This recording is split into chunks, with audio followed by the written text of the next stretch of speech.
Literature is humanity itself. This is perhaps even an understatement considering how literature has become the key connection to the world as it helps recognize the nature of humanity in different times and places.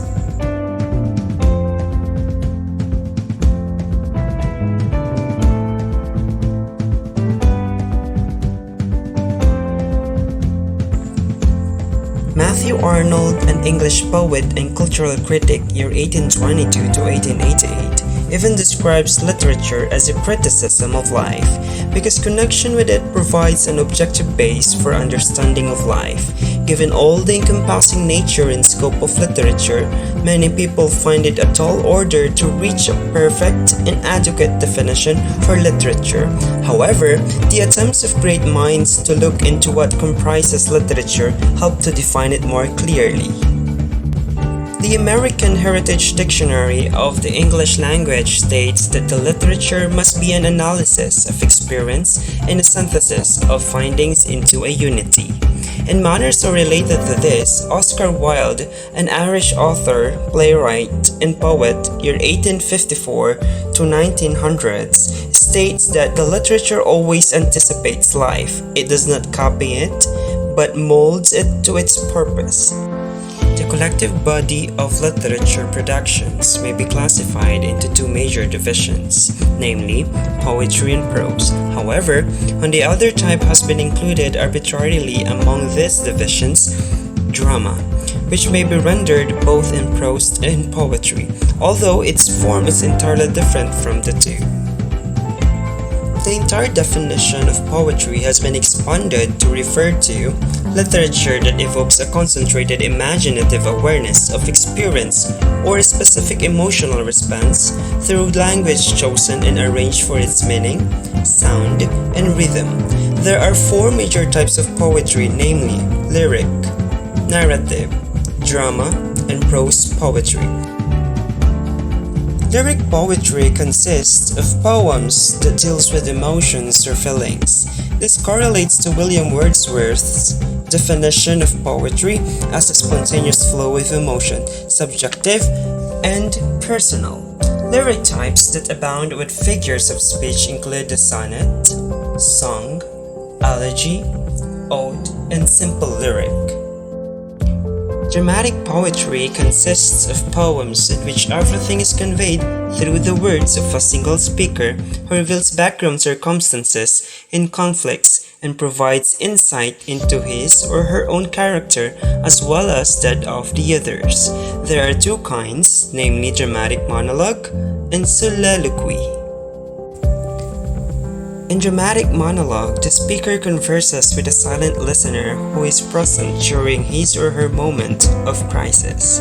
In soliloquy, the speaker recites in a long verse his or her private thoughts and feelings to one in a particular.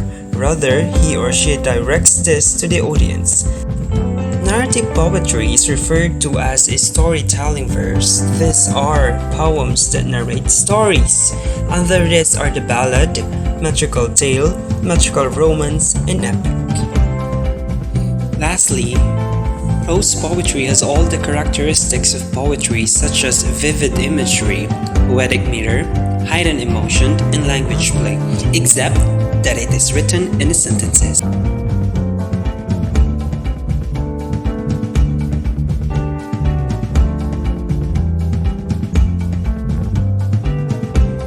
Prose is in the other division of literature that uses a natural form of expression. Prose writing does not adhere to the rules of rhythm, rhyme, and meter. Rather, it employs a language characterized by its close semblance to the patterns of everyday speech. As such, the difference between prose and poetry is one of form. Prose is subdivided into two major types, fiction and non-fiction. Fiction is a form of narrative that tells about imaginary characters and events. Prose writing based on real people and events is classified as non-fiction. Under fiction are the short story and the novel. Non-fiction includes the essay, oration, biography, autobiography, memoir, letters, etc. Drama is defined as a composition in verse or prose intended to portray life or character or to tell a story usually involving conflicts and emotions through action and dialogue. It is typically designed for theatrical performance. Drama develops primarily by means of dialogue, the lines spoken by the characters. On the other hand, playwrights use basic styles in their approach to and presentation of the subject matter of plays. The first is called realistic or illusionistic, while the other is non-realistic or non-illusionistic. In realistic drama, those events are true, while in a realistic drama, those are supernatural events. Philippine literature, like literatures from the other parts of the world, is expressed either in verbal or written form. It is a depiction of the people's lives, thoughts, and feelings. It reflects the country's social, political, economic, historical, and even moral or spiritual conditions. Filipino writers are not only those who are residents of the Philippines and its regions, but also those who are writers of the diaspora. Different textbook writers have different ways of periodizing Philippine literature. Others simply divide the periods into pre-colonial, colonial period, and post-colonial period, while others are more specific with the time period. In particular, Sermolan et al. Enumerated 11 literary periods: pre-Spanish, Spanish period, propaganda period, revolutionary period, American period, Japanese period, the Third Republic after World War II, the 60s, the martial law period, and the New Republic and the Fourth Republic. Before the coming of the Spaniards, when printing was not yet introduced, literary pieces were transmitted through the word of mouth. They were either sung, recited, or chanted. Folk narratives or kwentong bayan are comprised of myths, legends, fables. There were also folk speeches or karunungang bayan, which are in the forms of proverbs, sayings, and riddles, while folk songs or awiting bayan may either be a kundiman or lullaby or oyaye. If there were pieces not verbally transmitted because they were imprinted, these were the ones preserved on fragile materials like the bamboo and leaves of palms. From the nature and natural phenomena, there was a shift to religious, social, and cultural influences during the Spanish period. Lives of saints, miracles, hymns, and invocations found on Christian doctrine appeared. Metrical romances, pasyon, sinakulo, moro-moro, carillo or shadow play, tibag, duplo, and karagatan became the media for literary expression.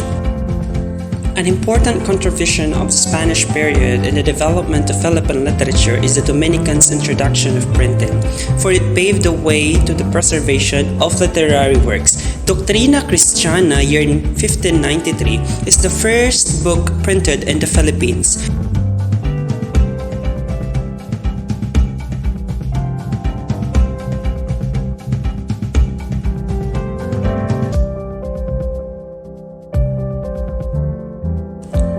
The reaction of the Filipinos against the abuses of the Spaniards was preserved in literature during the propaganda period, which saw the occurrence of nationalist literature. Works are critical and satirical in nature. The two novels of Dr. Jose Rizal, No Limitangere and El Filibusterismo, were produced during the period. Marcelo H. Del Pilar introduced Diaryong Tagalog year 1882, which signaled the open of campaign for reform. He is also remembered for the following parody, Kaingat Kayo, Dasalan at Tuksuhan, Amain Namin, Ang 10 Utos ng Praile. Other writers include Graciano Lopez Haina, Flores, Pedro Paterno. Lopez Haina introduced and became the first editor of the newspaper La Solidaridad, which served as the mouthpiece of reform movement. Contributors of the said paper used pseudonyms, Dimas Alang and Laong-Laan for Rizal, Naning, Kalipulako, Tikbalang for Mariano Ponce, Plaridel for Del Pilar, Homapa for Jose Maria Panganiban, and Tagailog for Antonio Luna.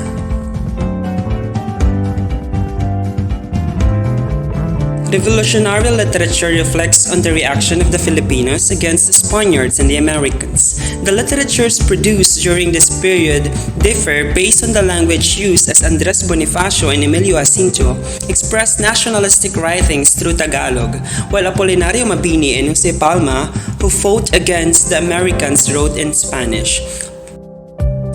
Palma's greatest contribution is the poem called Filipinas, year 1899, which became the text of the Philippine national anthem. It was translated into English by Camilo Osais and M.A. Lane and into Filipino language by Ildefonso Santos and Juan Cruz Balmaceda. The coming of the Americans provided a great impact in the development of Philippine literature because of the effects of the laws enacted during the period. In 1900s, President William McKinley directed the Philippine Commission to make English the medium of instruction in all the public schools. Naturally, Filipinos were immersed slowly in the language, which would become one of the media by which writers would write. Thus, literary pieces produced were referred to as the Philippine literature in English. The Sedition Law of 1901 likewise affected the Filipino writers, prohibiting any Filipino from advocating Philippine independence in any peaceful or overt means such as speech, printing, publication, and circulation of any material that encourages the Filipinos to fight against the American colonial rule in the Philippines is declared unlawful. During the Japanese occupation, the literary development was interrupted. English was prohibited. The writers in English then were encouraged to write in Filipino. Short poems such as haiku and tanaga were introduced. After the war, some of the literary works would naturally talk of the experiences during wartime. The clamor of social change continues as revealed by the novels of Amado V. Hernandez, the father of labor or ama ng manggagawa. In this period, comics was slowly introduced, publishing Tagalog romances in serials.